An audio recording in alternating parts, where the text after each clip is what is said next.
Commission ముట్టకపోవడం వల్లనే ఇదంతా చేశాడనే బలమైన అభిప్రాయంలో బీజేపీ ఉంది. ఆ అభిప్రాయాన్ని జనంలోకి తీసుకెళ్లాలనుకుంటుంది. అంటే నేను ఇప్పుడు పవన్ కళ్యాణ్ గారిది, సంజయ్ గారి వర్షన్స్ అవి ఎగ్జాక్ట్ గా నేను వాచ్ చేయలేదు. నేను చెప్తున్నా కదా, నా మీద నమ్మకంతో చెప్తున్నాను. నేను చెప్తున్నాను. అయితే ఒకటి మాత్రం వాస్తవం అండి, మేము బిలీవ్ చేస్తున్నది. And without any kick backs రాలేదు. ఆగండి ఒక్క నిమిషం నేను చెప్తాను. బిలీవ్ చేస్తున్నారు. అదే చెప్తున్నాను.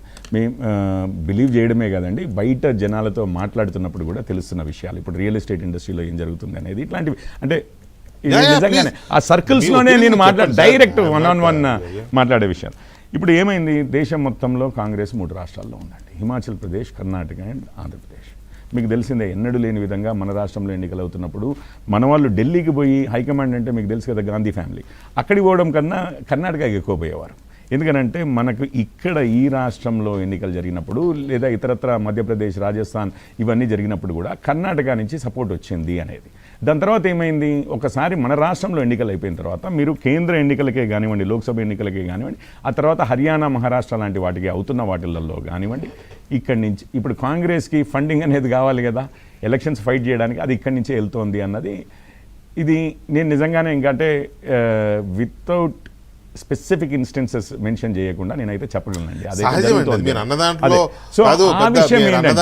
అది రేవంత్ రెడ్డి గారే డైరెక్ట్ గా వారి బెనిఫిట్ కోసం చేస్తున్నారని ఎవరు అనట్లేదు. ఒక జాతీయ పార్టీకి, ఆ జాతీయ పార్టీ ఏ స్టేట్స్ లో అయితే అధికారంలో ఉంటుందో అక్కడి నుంచి నేషనల్ లెవెల్కి ఈ చందాలు ఇవన్నీ వస్తాయి కదా, ఇవన్నీ రావడం సహజం కదా. నేను ఒక్క విషయం చెప్తాను, బీఆర్ఎస్ వారు ఏం చేశారు, ఖజానా ఖాళీ చేశారు. ఖజానా ఖాళీ చేయడం కాకుండానే మొత్తం అప్పుల కుప్పగా మార్చారు. కొత్త ప్రభుత్వం వచ్చింది, వస్తే ఎవరికి ఏం బెనిఫిట్ చేయగలిగే పరిస్థితి లేదు. బెదిరింపులు దిగారు అన్నది భావన వచ్చిందండి. ఇప్పుడు సొసైటీలో ఏంటంటే ఎలక్షన్స్ వచ్చినప్పుడు పారిశ్రామికవేత్తలు, పెట్టుబడిదారులు, లేదా రియల్ ఎస్టేట్ వాళ్ళు, వ్యాపారులు అందరూ పార్టీలకు చందాలు ఇస్తారు. అన్ని పార్టీలకు ఇస్తారు. అలాగే సినిమా వాళ్ళు కూడా ఇస్తారు. పెద్ద పెద్ద నిర్మాతలు, పెద్ద బ్యానర్ల వాళ్ళు వాళ్ళకి తోచినంత ఎలక్షన్ ఫండ్ కింద ఇస్తారు. అది వైట్ ఇస్తారా, బ్లాక్ ఇస్తారా, ఇక అది సెకండరీ, కానీ ఇస్తూ ఉంటారు.